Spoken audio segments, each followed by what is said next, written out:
Hello a cháirde, is mis Aedín hÉireann agus tá me bís bheith harráisle bhaineo chun tuile a elam faoi bhláthanna Fiáine na hÉireann. Go dtí seo, dealamh muid mar gheall réimse leathan bláthanna. Díoch muid bhláthanna móra, bhláthanna beaga, bhláthanna áile agus bhláthanna starúla. Ach, inneo, tá muid chun dúrasteach bhlá éigent eile agus sé sin bhláthanna dealagnacha. Mar sin béarna bheith fíor chóirmach sa cheacht seo mar níl muid a géirí muid héanana chuirtú.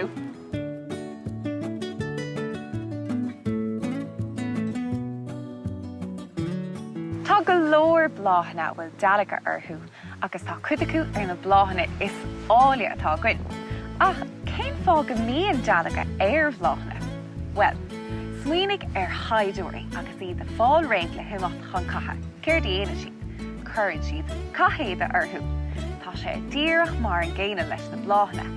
Cuireann bhláthanna dealaga orthú féin mar chathéide le níd féin a thosaint ó Aedín agus anmhaithe gur bhíonn leo na plandaí a ithe.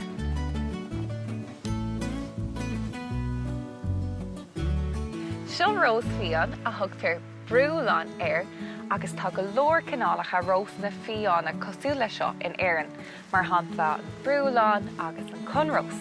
Síolraíonn ceantas na hanamnacha is cotínt de chalíní in hÉireann ón lá seo. Óid si bhanán ag briamach céir dé hain. Ar nóí, rós sin atá gceist a chiallaíonn rós beag.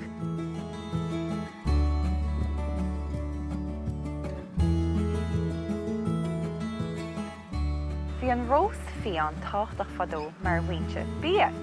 Tá na cocáine ásan ar an rós in ite agus bhíidir antáchtach mar bhainte vitamin C fadó nuair nach raibh leithéidí, óráistí agus limbóide ag daoine mar atá gine inis. Ach, mar is gná le plandaí fiáine ní cheart chuid a riamh iad ithe muna bhfuil tú lán cinnte go sé sábháilte agus muna bhfuil duine fásta i d cheanta.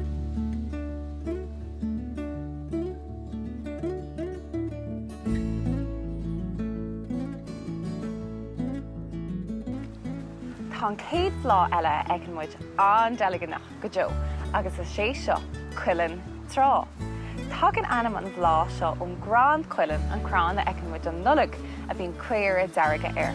Ach, in aineáin an cuma atá ar an bhlá seo Cúla4, níl éon chuil idir an dá phláinte.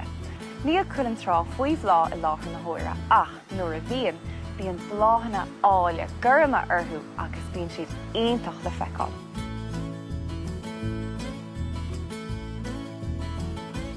Sinna méid úmsach an lá inneo a cháirde ach mar is gná ba bhrá linne bhórgad pictiúr agus bhfíseán a eiscint má haon sibse amach idir an dálim sa túir ar bhláthanna Fiáine. Is féidir libh na pictiúr agus na físeán sinna heola thugainn trí riomhphost ag Ar Scoil ag Cúla4.com. Go dtí an céad eile.